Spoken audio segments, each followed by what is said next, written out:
সংসারের এত চাপ, এই এত চাপের মধ্যে কি কৃষ্ণ নাম বলা যায়? ওরে মূর্খ, কে বলেছে বলা যায় না? সংসারে চাপের মধ্যেই বলা যায়। সংসার কি তুই নিয়ে এসেছিস না আমি নিয়ে এসেছি? আচ্ছা, এখানে যারা যারা ভক্তরা, যে সকল ভক্তরা বসে আছে, যারা দাঁড়িয়ে আছে, একবার হাত তুলে বলো তো কে কে সংসার করেছো?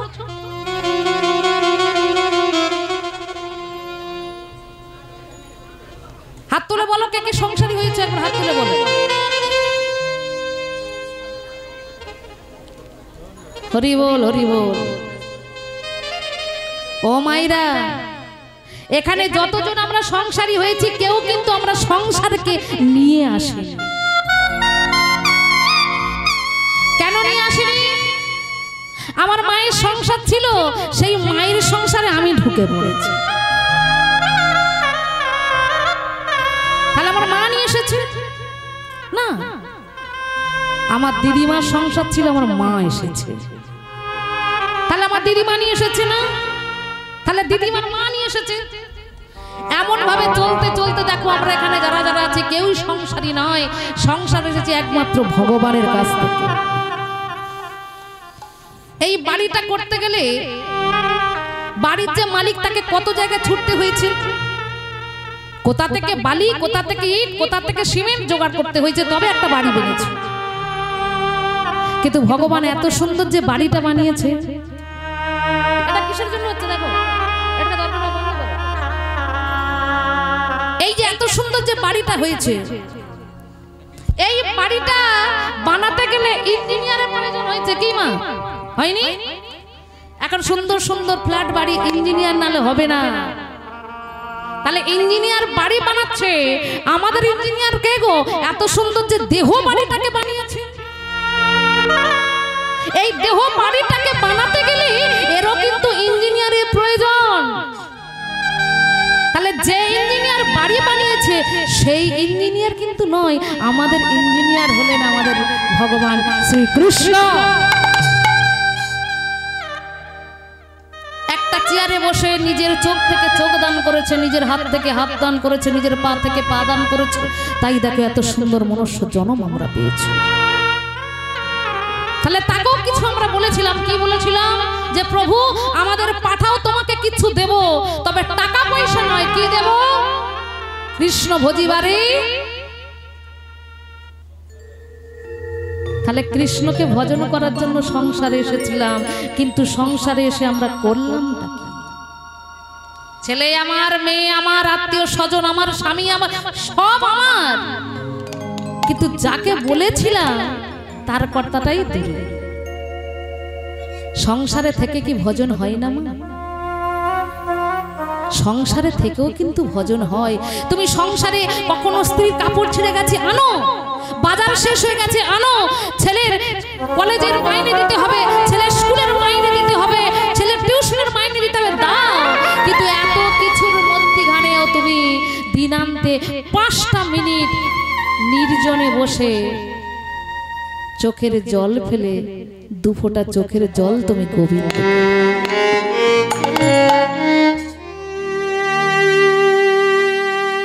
স্ত্রীর কাপড় আনতে গেলে পয়সা লাগবে, দোকানে বাজার আনতে গেলে পয়সা লাগবে, ছেলের মাইনে দিতে গেলে পয়সা লাগবে, কিন্তু ঠাকুর ঘরে বসে 2 ফোঁটা চোখের জল ভগবানকে দিলে এটা তোমার পয়সা লাগবে। আমরা অনেকে বলি যে ভগবান বলে আছে, ভগবান যদি থাকতো এত দুঃখ কষ্ট দিত? ভগবান ভগবান বলে কেউ নাই। যদি না খাটি আমরা কি সংসার চালাতে পারবো? ওরা তো দুর্যোধনের দলের লোক। দুর্যোধন কোনোদিনও ভগবানকে ভালোবাসতো না। তেমন এই সমাজের কিছু কিছু ব্যক্তিরা আছে, তারাও ভগবানকে ভালোবাসে না।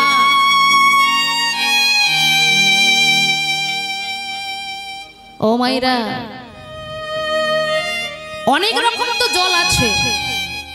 নদীর জল তোমাকে যদি 1 গ্লাস দেয়া হয়, সেই জল তুমি খাবে?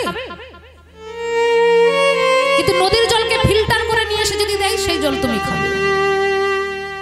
থেকে এক গ্লাস জল এনে দিলে সে জল তুমি খাবে? খাবে না। কিন্তু টিউবওয়েলের জল এনে দিলে তুমি খাবে। তাহলে সব জল যেমন খাওয়া যায় না, তেমন সব মানুষকেও মানুষ বলা যায় না। তাহলে মানুষ কাদের বলবে? যাদের মধ্যে মনুষ্য জ্ঞান আছে। একটা ছাগলের সন্তান জন্ম নিলে বলে না তুই ছাগল হ, একটা বাঘের সন্তান জন্ম নিলে তাকে বলে না তুই বাঘ হ, কিন্তু একটা মানুষের সন্তান জন্ম নিলে বলে ওরে বেটা তুই মানুষ। কেন? সে তো মানুষ হয়েই জন্ম নিয়েছে, তবু তাকে মানুষ হতে বলছে কেন? কারণ মানুষ হলে হলো না, এই শরীরটা মানুষের মতো দেখতে হলে হলো না। তোমার মনুষ্যত্ব জ্ঞান থাকাটা প্রয়োজন। তুমি মনুষ্যকুলে জন্ম নিয়ে সাধু গুরু বৈষ্ণবকে মানলে না, তুমি ভগবানকে মানলে না, তুমি কিসের মানুষ?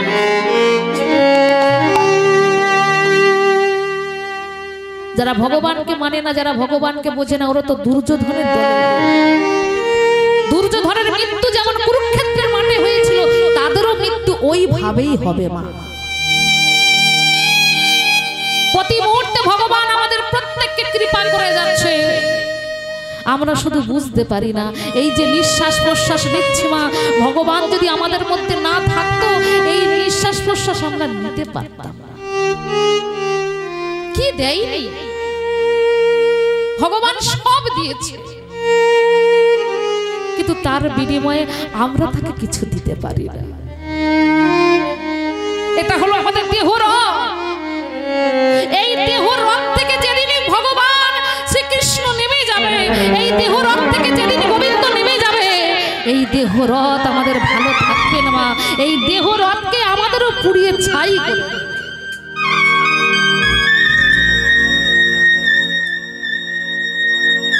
দ্রৌপদীর যখন বস্ত্রহরণ হয়েছিল বাবা,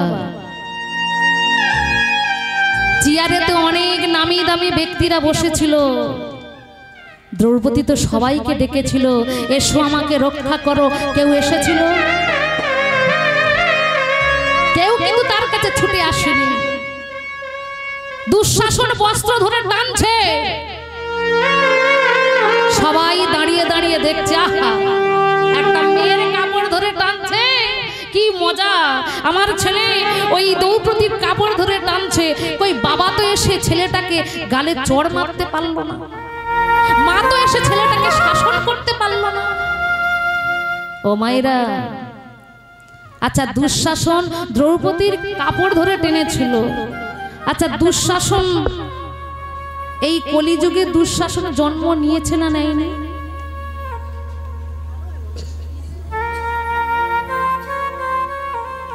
দুঃশাসন দ্রৌপদীর কাপড় ধরে টেনেছিল। এই কলিযুগে দুঃশাসন এসেছে না আসেনি? এসেছে মা। তাই খুব সাবধান। বাড়ির মেয়েকে আর বলো না যে তুই মা লক্ষ্মী হ, তুই সরস্বতী হ। এবারে যদি বাড়ির মেয়েকে তুমি কালী তৈরি করতে পারো, তাহলেই দেখবে দুঃশাসনের মতো ব্যক্তিরা এলে মা কালীর হাতে যেমন খড়গ আছে, তেমন তোমার মেয়েটা হাতে খড়গ ধরে ওই দুঃশাসনের মতো ব্যক্তিকে নিধন করতে পারবে। বাড়ির মেয়েকে তুমি তেমন শিক্ষা দাও, নালে এখনকার যে সমাজ, বাড়ির মেয়েরা ভালোভাবে বাইরে বেরোতে পারবে না। মেয়েটা বাইরে বেরোলেই বাবা মা ভয়ে ভয়ে থাকে, কখন মেয়েটা আমার ভালোভাবে ফিরবে। মেয়েকে তুমি সেই মতো তৈরি করো। ওরে মা, দুঃশাসনের মতো ব্যক্তিরা তোর সামনে এলে তুই নিধন করবি। আচ্ছা মা কালীর দেখো অঙ্গে দেখো বসন নাই, বসন নাই কেন নাই? মা কালী কি এমনি এমনি বসন করেনি? পড়েছিল। সন্তানের যদি কোনো বিপদ আসে, কোনো মা তার কাপড়ের চিন্তা করে? কোনো সন্তানকে যদি কোনো ব্যক্তি যদি মারে, কোনো ডাকাতের দল যদি ধরে, কোনো মা থাকতে পারবে? সেই মা কাপড়ের চিন্তা করবে? করবে না। তদ্রূপ আমরা তো মায়ের সন্তান, মায়ের সন্তান যদি বিপদে পড়ে মায়ের অঙ্গে কি কাপড় থাকতে পারে? নিতাই গৌর প্রেমানন্দে। হে ভক্তমণ্ডলী, আজ দুঃশাসনকে ভগবান দমন করেছিলেন, ভগবান এসেছিলেন, এত কাপড় দিল, এত কাপড় দিল যে দুঃশাসন টানতে টানতে ঘাম ঝরে পড়ল, তবু টেনে শেষ করতে পারল না। কেন এসেছিল? দ্রৌপদী কি শুধুই বলেছিল কৃষ্ণ এসো? না, দ্রৌপদী একটা হাত বক্ষ মাঝে রেখে একটা হাত তুলে রেখেছিল, ভগবান কিন্তু এলো না। এলো কখন? দুটো হাত যখন উপর দিকে তুলে নিয়ে নে, আমার এই যা কিছু আছে সব তোকে দিয়ে দিলাম, এবারে তোর দেহ তুই রক্ষা কর। ভগবান কিন্তু তখনই এসেছিল। মা ভগবান এসে দ্রৌপদীকে বলল, আচ্ছা সখী বলো বলো আমার থেকে আর কি কি চাও, তোমাকে আমি দেব। দ্রৌপদী সঙ্গে সঙ্গে বলে উঠল, সখা তুমি তো আমায় কিছু দিতে চাইছো, বেশ বেশ বেশ, আমায় তুমি কিছু দেবে, আমিও নিতে চাই। ওমা, আমাদের মতো ব্যক্তিদের যদি জিজ্ঞাসা করে ভগবান এসে যে বলো তুমি কি নেবে, আমি আগেই বলবো যে আমার গাড়ি যেন দুখানা গাড়ি হয়, কি কীর্তনের সুবিধা হবে, চাইবো না? ছেলের শরীর যেন ভালো থাকে, মেয়ের শরীর যেন ভালো থাকে, একতলা হয়েছে আরো একতলা যেন হয়, আত্মীয় স্বজন যেন ভালো থাকে, আমরা যেন সব সময় ভালো থাকতে পারি। কারণ আমাদের মধ্যে লোভ আছে, তাই সেই লোভের জন্য আমরা ভগবানকে বলি এটা দাও সেটা দাও, দিয়ে যাও, তুমি শুধু দিয়ে যাও, আমরা নিয়ে যাই। এখানে যারা যারা আছে আমরা তো সবাই ভগবানের কাছে যাই, ভগবানকে বলি যে ঠাকুর তুমি আমাদের ভালো রাখো, কি সবাই আমরা বলি যে আমাদের ভালো রাখো। আচ্ছা কোনোদিন কি এখানে যে সকল ভক্তরা আছে কেউ কি কোনোদিন বলেছে যে ঠাকুর আমি ভালো আছি তুমি ভালো আছো? তো কে বলেছে? কই হাত তুলে একবার দেখাও দেখি। কে বলেছে যে গোবিন্দকে আমরা জিজ্ঞাসা করেছি যে আমরা ভালো আছি তুমি ভালো আছো? তো নিজে বাঁচলে বাপের নাম, কি গো? আগে আমাদের ভালো রাখো, তারপর তুমি ভালো থাকবে। ভগবানের কাছে বসেছি। আচ্ছা ছেলেদের তো আমরা দুর্গা পুজো দেখতে পাঠাই, হ্যাঁ নিজেরাও যাই, ছেলেদেরকেও নিয়ে যাই। ছেলেদেরকে জিজ্ঞাসা করি, আরে কটা ঠাকুর দেখলি? ছেলে বলল আমি 50টা ঠাকুর দেখেছি, 50টা ঠাকুর দেখেছি। আচ্ছা ছেলে 50টা ঠাকুর দেখেছে, যদি ছেলেটা 50টাই ঠাকুর দেখে, তাকে যদি বলতো ঠাকুর তো ছেলে দেখেছে, প্রণামও করেছে, ওমা কেশিপালের ছাতার মতো,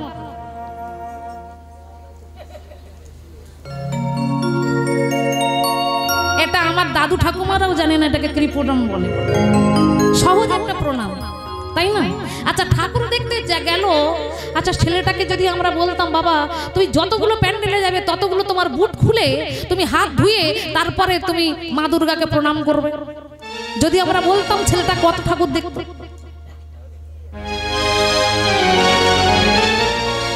কটা ঠাকুর দেখতো? ওই বুট খুলতে খুলতে সময় চলে যেত, তখন এসে বলতো মা আমি দুটো দেখেছি। হরি বল হরি বল। ও মাইরা, সেই জন্য বলি মাগো এই ছেলেদেরকে শিক্ষা ভালো করে দিয়ে যাও, ছেলেদেরকে শেখাও ভগবানকে প্রণাম করা, নিজের মধ্যে লোভ রেখো না। ভগবানকে বলে যাও ঠাকুর তুমি দিয়েছো তুমি চালিয়ে যাও, যেমন করে হাতে ধরে পাঠিয়েছো তেমন করে হাতে ধরে নিয়ে যাওয়ার দায়িত্ব তোমার, তুমি পাঠিয়েছো নিয়ে যাওয়ার দায়িত্ব তোমার। তাহলে দ্রৌপদী কি বললো? ঠাকুর তোমার থেকে একটা জিনিস চাইবো, তুমি দেবে? বললো কি না, এই জগতে যত দুঃখ কষ্ট আছে তুমি আমাকে দাও। এত ভালো মন্দ জিনিস থাকতে তুমি দুঃখ কষ্ট নেবে? দ্রৌপদী বলে বললো সখা আমি জানি দুঃখ থাকলে তুমি আমার কাছে থাকবে, আর সুখ হলে তুমি আমাকে ছেড়ে, সুখ যদি আমার জীবনে আসবে তুমি আমাকে ছেড়ে চলে যাবে। তাই সখা গো তুমি আমার হৃদয়ে মাঝখানে বসো, যতদিন বেঁচে থাকবো আমি যেন তোমার চরণ সেবা করতে পারি, তোমার ওই চরণে আমাকে ঠাঁই দিও। তাই ভগবানের চরণ দুখানা জড়িয়ে ধরে বলি, সখা গো তুমি আমায় চরণে ছাড়া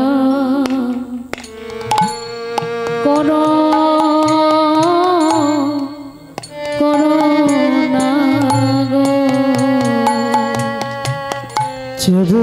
নিতাই গৌর প্রেমানন্দে হরি বল হরি বল।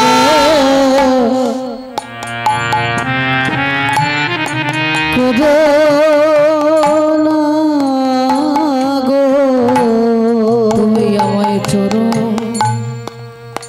চরণে ছাড়া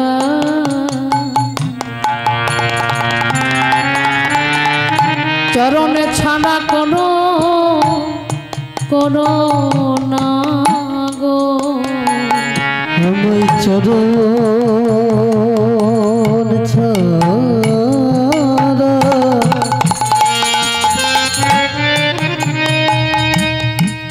করো না গো। ওহে আমার সখাহি তোমার কাছে আমার এই নিবেদন,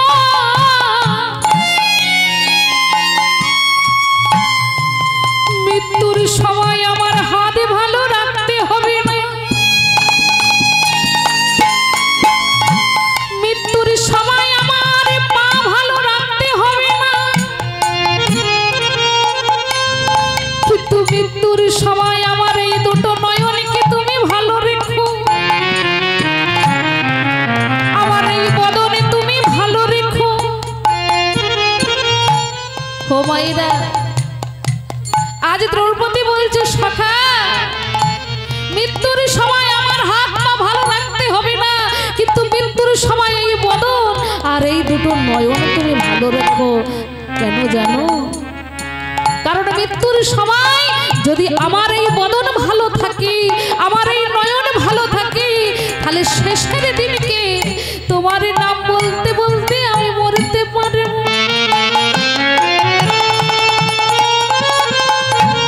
তোমাকে এই নয়নে দর্শন করতে করতে আমার মরণ যাত্রায় আমি শান্তির করব। সখা হে সখা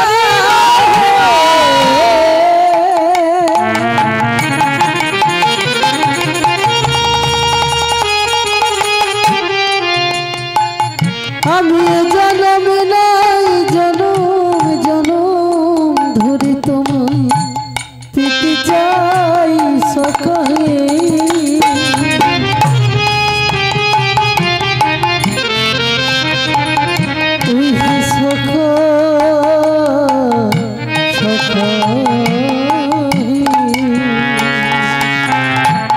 তোমার কাছে আমি টাকা পয়সা চাই না,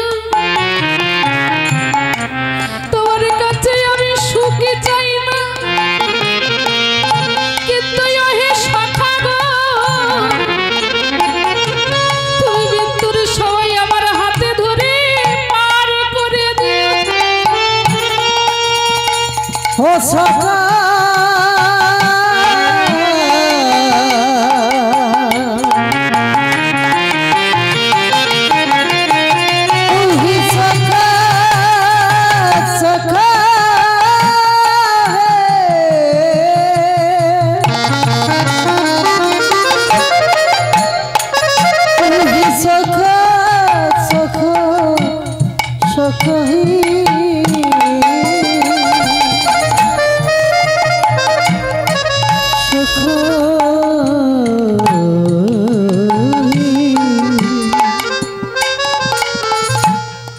কাঁদো মা কাঁদো।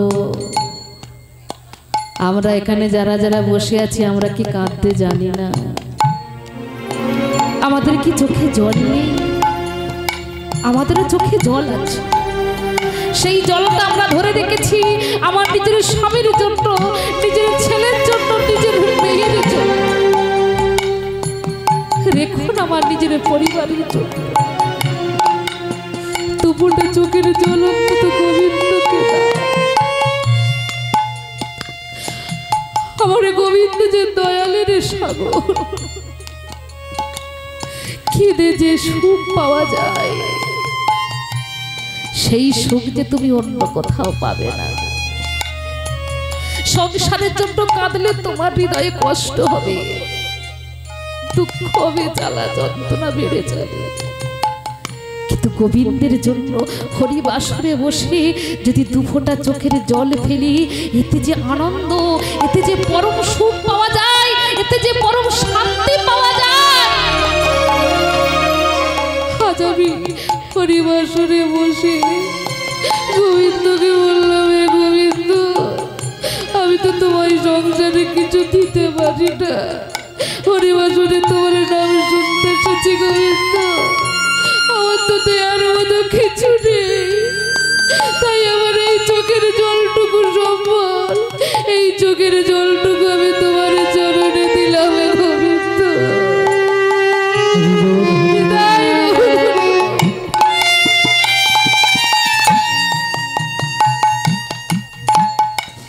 আমিও ভগবানের কাছে এটাই চাই মা, যে ঠাকুর তোমার নাম তো করতে বেরিয়েছি, আমি যেন তোমার নাম করতে করতে যেতে পারি, হরিবাসরে নাম করতে করতে যেন যেতে পারি, হরিবাসরে ভক্তদের হরি নাম শোনাতে শোনাতে তোমার নামে আমি চোখের জল ফেলতে ফেলতে আমি যেন যেতে পারি। দয়াল তোমারই ভালো বেশি দয়া, জন্ম জনম তোমায় চেয়েছি, তোমারই ভালো বেশি দয়া, জনম জনম তোমায় চেয়েছি, আমায় চরণে ছড়া করো না গো, চরণ ছড়া করো না গো, আমি ওই চরণে আমার সব দিয়েছি, শুধু আমার চরণ ছড়া করো না গো। বলি আরে তো কিছু কিছু চাই না হরি, চরণ গুরু ধরি হরি, আমি আরে তো কিছু কিছু চাই না হরি, যেন তোমার চরণ ধরি থাকিতে পারি, আমায় শেষের দিনে পার তুমি করে দিও রে, চরণ ধরি থাকিতে পারি, আমি আর তো কিছু চাই না রে, চরণ ধরি থাকিতে পারি, আমি যেন ধুলাই গোনা করে দিতে পারি, এই রাধে বলে ডাকিতে পারি, ধুলাই গোনা করে দিতে পারি, জয় রাধে শ্রী রাধে বলি, যেন তুলসীর মালা কণ্ঠে ধরি, জপের মালা হাতে ধরি, যেন সাধু সঙ্গ সঙ্গ করতে পারি, যেন ভক্ত সঙ্গ করতে পারি, যেন সাধু সঙ্গ করতে নিতাই গৌর হরি হরি হরি বলে ভক্ত সঙ্গ করতে পারি, হরি হরি হরি বলে চরণ ছড়া